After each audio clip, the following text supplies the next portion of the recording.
De hecho, ya hay un texto que dice que cuando tú montas una pieza de teatro, cada persona que interviene en la pieza está haciendo dramaturgia. El escenógrafo, el actor, el director, están escribiendo. Y entonces allí, y a mí me encanta el nombre de las formas del libro justamente por eso, ¿no? Porque un libro no es solamente, no es únicamente ese formato de los papeles con dos portadas, ¿no?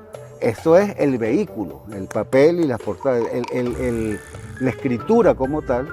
Es una cosa que no está ni siquiera en el papel, ¿no? Está en procesos de pensamiento, en procesos de creación. Yo a veces estoy acostado y me puse a decir, ¿qué estás haciendo? Escribiendo.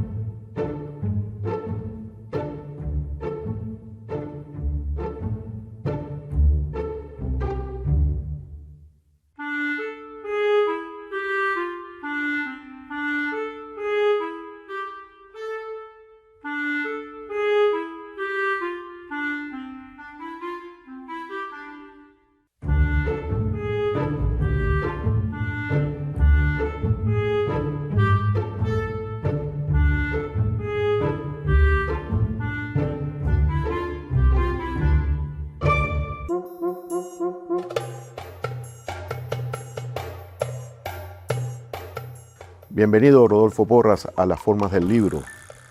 Gracias, vale. Para mí es un placer estar aquí, de verdad. Este programa me encanta. Qué bueno, qué bueno. Y el teatro es ya hemos hablado el año pasado sobre teatro, pero queremos ahondar en esta parte del teatro, sobre todo contigo, que eres un autor muy prolífico, tienes más de 30 obras, ¿no? Por ahí, ¿no? Sí. Por ahí van. Y este es un país que tiene una historia teatral. Venezuela tiene una historia teatral muy importante y quizás hasta la política misma marcó a las obras de teatro del siglo XIX, por ejemplo. Y del siglo XX. Y del siglo XX también, exactamente. Y bueno, conversar contigo sobre teatro va a ser realmente algo que para nosotros va a marcar una distinción dentro del programa La Forma del Libro. ¿Cómo se formó Rodolfo Porras en el teatro? Bueno, yo soy hijo de una actriz, Isabel Hungría, y desde niño el teatro, las salas, las butacas, los ensayos, los libretos eran parte de una cotidianidad. Y eso, bueno, no es que tú estás pensando que vas a seguir esa ruta, ¿no? Sino que eso está allí. Y bueno, había una inclinación cierta a escribir, ¿no? Y me acabo de acordar ahorita que yo escribí a los 12 años, 11 años, un cuento que se llamaba El héroe de los ratones. Y entonces mi mamá se asombró, creo que estaba más pequeño, se asombró por el cuento y lo convirtieron en una pieza de títeres, o sea, lo adoptaron a títeres. Entonces yo diría que mi primera ópera. La ópera prima, ¿no? La ópera prima fue una mezcla de las dos cosas que hago, ¿no? Narrativa y teatro, porque terminó siendo una pieza para títeres, ¿no? Sobre todo porque yo, cuando te conocí siendo narrador en talleres de narrativa, de hecho. Y ahora cuando surge un Rodolfo Porras, está en el teatro. Y me cuentas que estuviste en tablas, escenarios, pudiste ser actor también, ¿no? Sí. Lo que pasa es que yo creo que no era muy bueno, o me juzgaba mucho de las dos formas, y decidí que no era el camino, ¿no? Y no sé, había como mucha tensión también, y el que hace arte tiene que ser para disfrutarlo, para que sea feliz, y eso a mí me provocaba una tensión como extra, ¿no? Yo siempre se lo he atribuido a la vanidad, ¿no? Sin embargo, hace unos 5 años en un festival de teatro, el actor se enfermó justamente 2 días antes y la hice yo, ¿no? La actué yo, y como se pasó un tiempo, la actué varias veces, pues, como 6, 7 funciones. Hicimos hasta gira, ¿no? Hasta me sentí actor, pues, pero después que él llegó, me olvidé del asunto, ¿no? Era una obra tuya, Sí, sí. La Celada. La Celada. Yo di clases de actuación muchas veces y los alumnos, usted debe ser un gran actor, profesor. Yo me reía por dentro, ¿no? Porque no es una cosa es tener la técnica y conocer las cosas y otra cosa es tener el talento, ¿no? En esto del teatro hay tantas facetas, ¿no? Está la del actor, la actriz, la del director. Muchas veces se puede ser buen director y no ser un buen actor y viceversa. Bueno, digo yo. Es tu caso, dices tú. Si es que soy buen director. Pero también está el caso del dramaturgo, ¿no? Que también es el papel el que pone todas este entremado de discursos, las soledades, los conflictos. Y además en tu obra, por lo menos la más reciente, hay mucho de crimen, hay mucho de celada. ¿Por qué ese interés por el crimen y la celada? Bueno, yo creo que es el mismo interés y el mismo impulso de quien escribe novelas policiales y cuentos policiales, ¿no? Es el mismo recorrido, tal cual, ¿no? Desde los primeros, Raymond Chandler, Dashiell Hammett, y empiezas a sentir que hay una literatura profunda, nada parecido al estigma, ¿no? Que es Pulp Fiction, ¿no? Que es pulpa, y no es verdad. O sea, ya había en algunos autores una enorme calidad. Dígame Chester Himes, que para mí es uno de los mejores escritores norteamericanos de cualquier género, ¿no? Es un escritor que se va de vista. Bueno, lo tratan como si fuera el Shakespeare, ¿no? Hamlet, representaciones de parecieran de Hamlet. Es una cosa impresionante, pero que además, por lo menos Amor y Mabel, yo creo que eso debe ser un clásico de cualquier género literario, hasta de poesía, porque hay un ritmo que lo lees en español, intuyes cómo suena eso en inglés, porque es una maravilla, ¿no? Cuando le rebanan la garganta y abre la boca y pega un grito y lo escuchan en la ventana y lo escuchan de no sé qué y se confunde con el sonido del tren. Eso es una cosa... Y entonces, bueno, eso me puso a escribir cuentos policiales, escribí unos cuantos,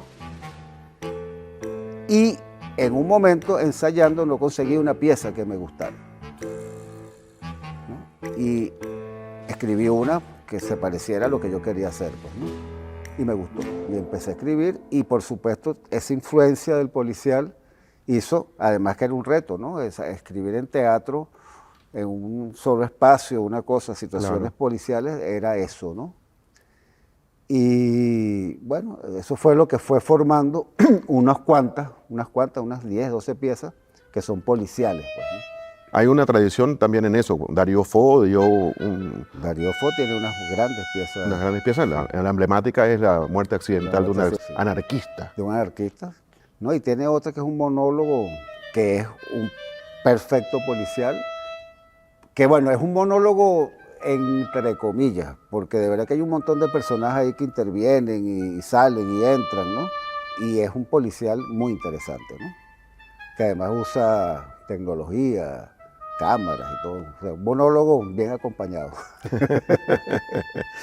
Pero tu interés también está el tema de la pareja, el tema de la soledad, el tema de lo trágico también, que no es tan trágico, sino lo patético que tú haces, subrayas en algunos lugares de tus personajes, ¿no? Sí, fíjate, voy a hacer un lugar común, pero es así. Las grandes obras de la literatura universal son historias de amor todas. Claro. Y entonces, ¿qué acompaña una historia de amor? O sea, mejor dicho, una historia de amor, ¿a qué acompaña? Puede acompañar a una historia de crimen, puede acompañar a una historia donde el amor se va desleyendo, pero si no hay amor allí, si no hay una historia de amor, aunque sea amor a la vocación, al oficio, eso no es nada, ¿no? Eso se termina siendo una cosa fría, un tratado, una cosa allí, ¿no? Evidentemente no es el amor el único sentimiento que toca el teatro, ni el arte en general, pero es un soporte importante, ¿no? O sea, y no hay manera de escribir una obra de teatro donde no estén implícitas las emociones y las pasiones, ¿no? Tú puedes tener una estructura excelente teatral y si allí no hay un alma, no hay un sentimiento, no hay una fuerza que se encuentra con otra, eso no es teatro, sino algo dialogado, ¿no?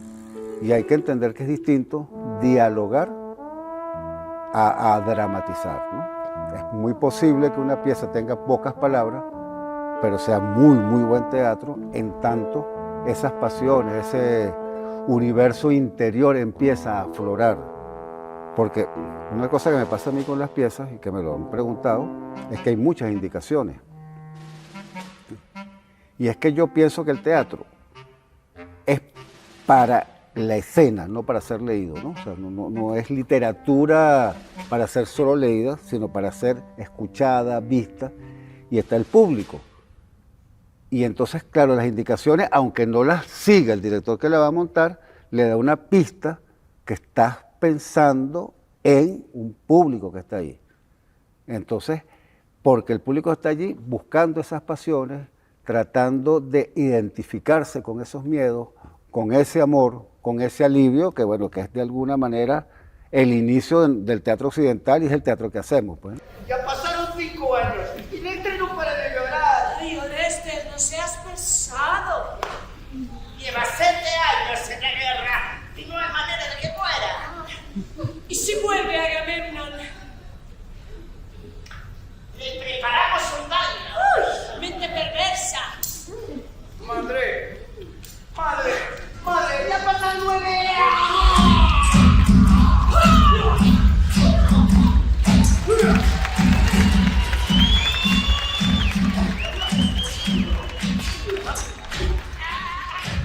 Algo de eso tienes tú en tu libro El arte de los senderos que se bifurcan, ¿no? Un guiño aquí a Borges. Sí. Y trabajas más que la dramaturgia, en este caso es sobre la dramaturgia. Y no sobre la puesta en escena, sobre el director. De hecho, ya hay un texto que dice que cuando tú montas una pieza de teatro, cada persona que interviene en la pieza está haciendo dramaturgia. El escenógrafo, el actor, el director, están escribiendo. Y entonces allí, y a mí me encanta el nombre de las formas del libro justamente por eso, ¿no? Porque un libro no es solamente, no es únicamente ese formato de los papeles con 2 portadas, ¿no? Cuando tú hablas, por ejemplo, del poema Gilgamesh, escrito hace unos 23 siglos más o menos, no sé cuánto, un montón de tiempo atrás, más, imagínate tú, 23 siglos antes de nuestra era, ¿no? Sí. Escrito en unos conitos y una cosa, eso es un libro, en una piedra. ¿No? No es que tú puedes pasar piedras, eso está todo allí. Cuando se traduce a un lenguaje Gutenberg, para decirlo de alguna manera exagerada, se convierte en esto. Pero eso es el vehículo, el papel y las portadas, la escritura como tal, es una cosa que no está ni siquiera en el papel, ¿no? Está en procesos de pensamiento, en procesos de creación. Yo a veces estoy acostado y me puse a pensar, ¿qué estás haciendo? Escribiendo. ¿No? Y lo digo en serio, coño, está escribiendo. Porque en ese momento empieza el proceso de creación, el proceso escritural comienza allí, ¿no? Y no termina ni siquiera en la puesta de escena. Exactamente. Es decir, todo, hasta el momento en que tú lo estás considerando la puesta en escena con el público y todo. Es decir, con todo lo que están trabajando en función. Cada uno está escribiendo una cosa, cada uno está diciendo algo y está modificando. Y la modificación, que la modificación más compleja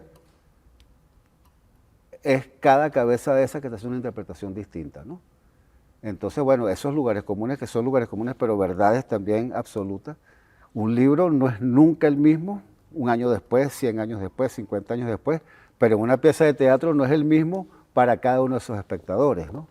Entonces hay una reescritura permanente y en el teatro hay una cosa que es maravillosa, que es una de las cosas que más me gusta a mí, que es lo efímero. Después que esa gente se paró y se fue, chao, mañana es otra obra, otra puesta en escena, aunque se parezcan mucho los movimientos, otra actuación y otro público, entonces se vuelve a escribir otras 1000 cabezas escribiendo cosas, ¿no? Aunque también pasa con una película, pues. Aunque no se modifica porque está grabado, pero igual hay un público que está releyendo y volviendo a hacer y volviendo a convertir en historia una cosa que aquí ni siquiera se imaginaba ni el director, ni los actores, ni el dramaturgo, ni nada, ¿no? Cada quien hace su interpretación de cada una de las ideas expuestas en esa obra, ¿no? ¿Te sientes un dramaturgo de tu época? ¿Piensas en esta época o piensas en futuro o pasado? ¿Cómo se siente cuando tú vas a escribir una obra? ¿Defines eso? ¿Te defines como dramaturgo? Fíjate, evidentemente yo escribo teatro y escribo teatro como de lo que siento que está pasando, ¿no? Eso no quiere decir que retrate la cotidianidad, ni siquiera el evento que me motivó a escribir. Ahí me apoyo un poco en ese tipo de teatro, por lo menos el que proponía Bertolt Brecht, ¿no? Que iba a hablar de la Alemania de ese momento y ubicaba la cosa en China y no sé qué, porque esa distancia permitía tanto a cada uno, otra vez a todas esas 1000 cabezas, a reconstruir, a verificar y a confrontar su realidad con esa realidad que es la misma que está viviendo, pero distanciada para que la mire, ¿no? Entonces no me importa tanto, hay una especie de atemporalidad en lo que ocurre en el escenario, pero estoy hablando, bueno, y a veces es muy directo, ¿no? O sea, por ejemplo, en una pieza que está allí, que es un policial, que está en el... ¿En cuál? En este Teatro Negro. Acorde final, tal cual. Acorde final. Ajá. Acorde final es la historia, mejor dicho, lo que motivó a escribir Acorde final fue cuando esos banqueros, cuando Caldera se fueron, se escaparon y no sé qué. Sí, la fuga bancaria, sí. Y esa fue la historia, pero un policial en un cuarto mataron a un tipo, no sé qué, pero es de ese momento, de lo que sintió la gente, del desamparo en que dejaron a muchas personas, y entonces, pero en un cuarto cerrado, imagínate tú, ¿no? O sea, entonces la gente va a ver y ve un policial, no tiene por qué estar viendo todo lo que está sugerido allí o está dicho allí, ¿no? Y así como eso, cada pieza tiene una proposición que a mí me parece que es necesaria, ¿no? O sea, a mí hablar directamente de las cosas me parece que las aplasta, las achata, ¿no? Y tengo, por ejemplo, el cine norteamericano de comedia, de que termina en un aeropuerto siempre, o en el camino al aeropuerto, ese tipo de cosas, ¿no? Que es como parte del esquema. O sea, que parecen unas historias baladí, y todas son historias que te están contando la relación de poder que establece el Estado norteamericano o con su gente o con otros países. Yo recuerdo una, que siempre la menciono, donde el novio, porque ama mucho a la novia, se mete en el apartamento en un momento dado, ¿no? Y cambia unas cosas y la mujer le reclama y dice, es porque te amo. Y se me parece tanto a tantas invasiones que es porque te amo. Y entonces lo vuelve normal, es como un mensaje, yo siempre digo que es un mensaje al hipotálamo. Entonces yo trato de escribir no nombrando nada, sino a ese mensaje al hipotálamo, es decir, a la estructura ideológica, a la estructura política que mueve las cosas. Y esa estructura política puede mover unos tanques y unos aviones, o puede mover una relación amorosa, o puede mover el impulso de alguien que va a matar, pues.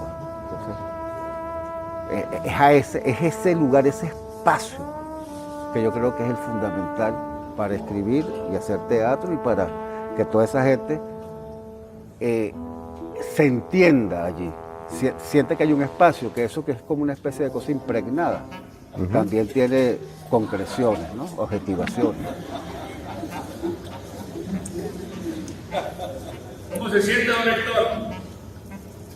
En el Festival de Teatro Internacional Progresista que se está llevando a cabo en estos momentos en Caracas, bueno, en todo el país realmente, Sí. porque tiene subsedes en todos los estados del país, vemos como un resurgir del teatro, ¿no? En Venezuela parecía que estaba dormido, pero sin embargo hay un gran movimiento. Ahora, ¿qué es lo que trae un festival? ¿Cuál es la importancia de un festival?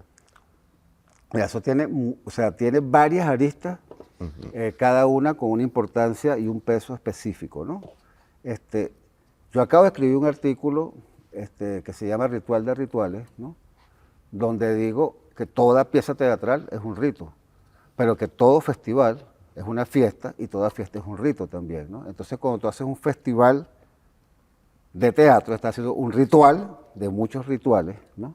Claro. Y que todos esos rituales te acercan al otro, siempre, porque justamente, alguna vez conversamos sobre religión y sobre cómo la religión estructura los estados, los países y todo ese montón de cosas.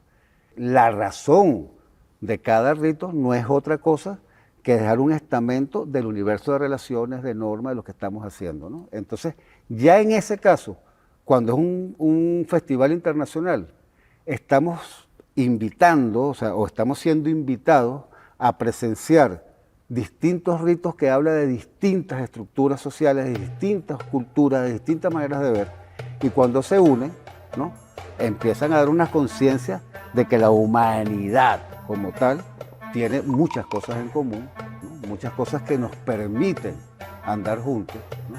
Y ya eso es una enorme ganancia, ¿no? Y en lo local, un festival de teatro siempre motiva al espectador a ir al teatro más que en otras oportunidades y a grupos que se forman, ¿no? Yo me acuerdo que Carlos Arroyo, que es el director del festival, me dijo el año pasado, y pasa lo mismo, se inscriben 108, 120 grupos venezolanos. Tú dices, 120 grupos, ¿y dónde estaba esa gente? ¿Dónde estaba esa gente? ¿Ves? Exactamente. Y el problema es que estaba, y el problema es que fue convocada, y el problema es que surgió. O sea, ¿cómo hacer políticas para que eso no vuelva a esperar otro festival?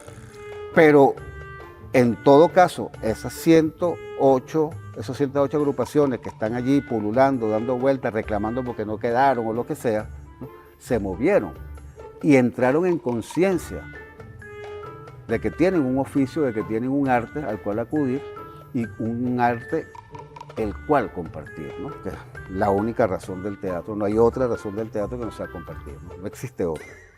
¿Por qué escogiste, o no sé si escogió otra persona, este monólogo para el festival, un monólogo tuyo que vas a presentar en el festival?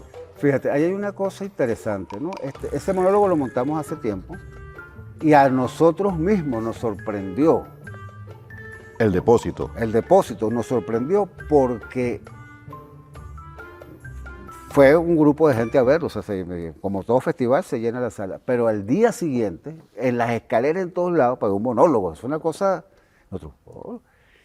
Y bueno, como siempre tuvo como bastante éxito en eso, nos dimos cuenta que ese monólogo hablaba de un momento histórico específico que es como finales de los 80, del siglo pasado, 90, por ahí, pero que las motivaciones que provocaron la existencia de ese depósito siguen estando por allí.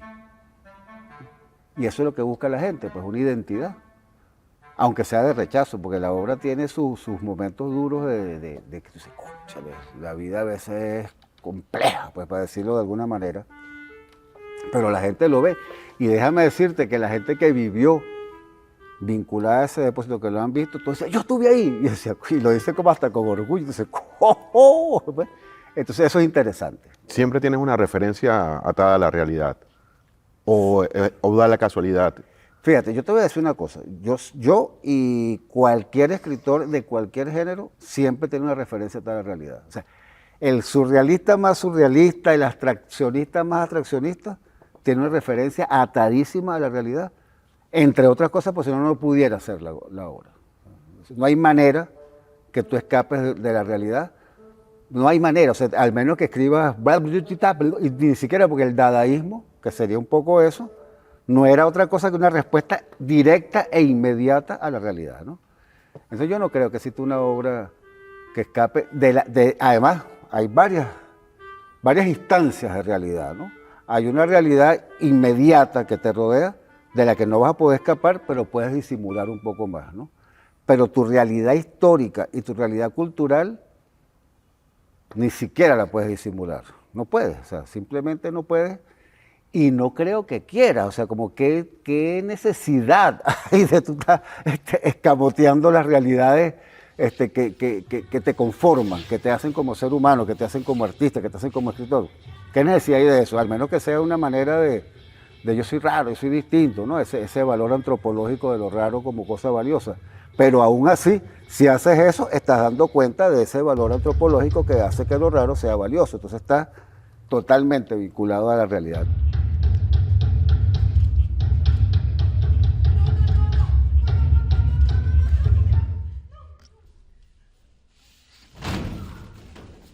Ya que jugaste con Borges en este Jardín de los Senderos que se bifurcan, te voy a hacer el juego de... El público está esperando un teatro, está esperando el teatro. Sí. Sí, te propongo como ese juego, esperando a Godot, ¿no? Esperando a Godot, ok. ¿Está esperando el teatro? ¿O quién está esperando el teatro? ¿El teatro está esperando al público? ¿El dramaturgo está esperando que se levante? Así como surgieron esta cantidad de casi que todo, no es un movimiento porque todos están dispersos, ¿no? Todos están trabajando cada quien en su forma de hacer teatro, pero sí hay una cantera, ¿no? Sí hay algo que está surgiendo. ¿Qué está esperando? ¿Qué se está esperando en este escenario? Fíjate, hay una cosa que a lo mejor va a ser un poco filosófica, pero creo que no es por allí el asunto. Es que yo creo que el teatro es intrínseco al ser humano. O sea, nosotros tenemos así como hay una forma del libro, hay una forma del teatro que heredamos de los griegos. Pero expresiones que se parecen o que son mejores o lo que sea a ese teatro hay en todas las culturas, en todo momento, y lo podemos, o sea, eso existe. Y es porque es una necesidad, parte de la estructura de lo que es ser humano, así como cantar, como la música, como hacer sonidos, porque eso es parte de lo que somos, ¿no? O sea, el teatro está allí, siempre. Y puede que se exprese en una cotidianidad mínima, en una casa con 4 personas y 2 montan un show ahí, eso es puro teatro o lo que tú quieras, hasta cuando las comunidades se congregan, ¿no? Y entienden que no les basta el discurso, que no les basta la canción y que entonces hay que representar alguna cosa. Y no es que es una ecuación intelectual, es una dinámica de la cultura, de la memoria, ¿no? Y entonces, bueno, surge, se expresa y siempre está. Entonces, cuando tú haces la pregunta, también lo vincula a un estado ya, ¿no? A una cosa ordenada que espera o no espera que ese movimiento se exprese dentro de los mecanismos, dentro de las estructuras que ya están, ¿no? Entonces, quien espera no es ni el espectador ni el teatrero, porque eso está allí, sino las estructuras que necesitan de eso, o sea, hacerlo, oficializarlo en el mejor sentido de la palabra, institucionalizarlo en el mejor sentido de la palabra, porque eso da identidad. Ahí está la espera.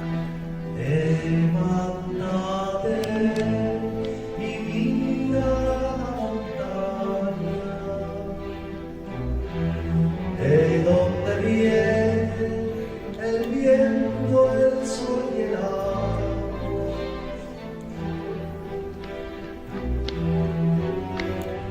Tú que manejas el curso de los ríos, tú que sembraste el vuelo de tu alma.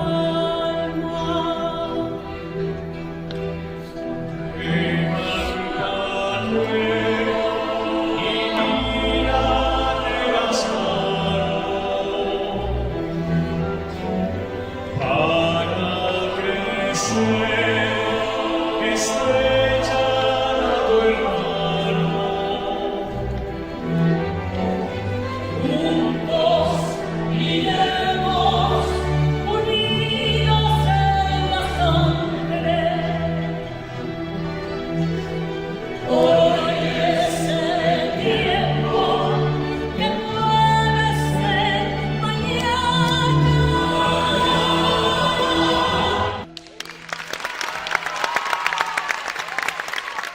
teatro tiene muchas expresiones, se expresa de muchas maneras. Eso mismo desde títeres, ¿no? Que te hicieron, tu madre hizo de tu ópera prima, de tu cuento, hasta el teatro de calle, ¿no?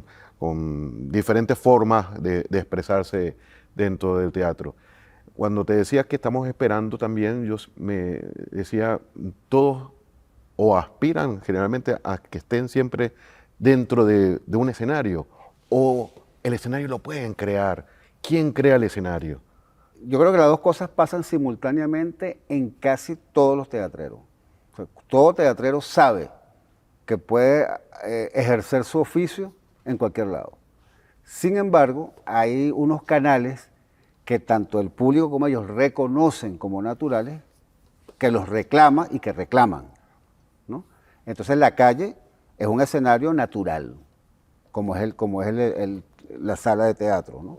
Son escenarios naturales que la gente ve un circulito así, para acá, y ya tú sabes que eso es teatro y para allá van, o sea, y lo entienden así. Y una de las cosas fundamentales de cualquier hecho teatral es la convención teatral, es decir, el acuerdo que hay entre ese público y esos actores de que lo que va a pasar ahí es verdad mientras esté pasando, ¿no? Como cualquier rito, ¿no? Entonces, la convención, que no es, o sea, a ti te llega una noticia, una invitación a una obra de teatro y tú empiezas al acuerdo en el momento que voy a ir a verla, dices, bueno, ya sé que lo que voy a ver es verdad mientras entre el teatro y lo vas preparando allí. Pero si tú vas por la calle caminando y ves a unos tipos disfrazados ahí, medio raros, haciendo un círculo y llamando a la gente, es inmediata el acuerdo, ¿no? Es inmediato. O sea, de alguna manera, una sala, y una sala tan bella como esta, te invita a esa convención per se, porque está hecho para eso y el que viene, viene a eso. Pero si tú vas a comprar, no sé qué digo, unos pañales en el camino y ves eso y te quedas viendo ahí, y vas con unos pañales en la mano y ahora te conviertes en un espectador que acepta el reto, que acepta que ese señor que está ahí va a matar al otro o que se va a amar al otro, lo que sea, ¿no? Y lo acepta inmediatamente y le dice, lo acepté y me gustó cuando lo aplauda. Porque es verdad, y está bien lo de la espera, porque siempre estás esperando que eso ocurra, porque es parte de ti, ¿no? Gracias, Rodolfo, por darle, además de esa explicación que nos da por la forma del libro, por darle este espacio de teatro e invitación a ver tus obras. Okay. Bueno, y las de otros gentíos. Sí, por supuesto.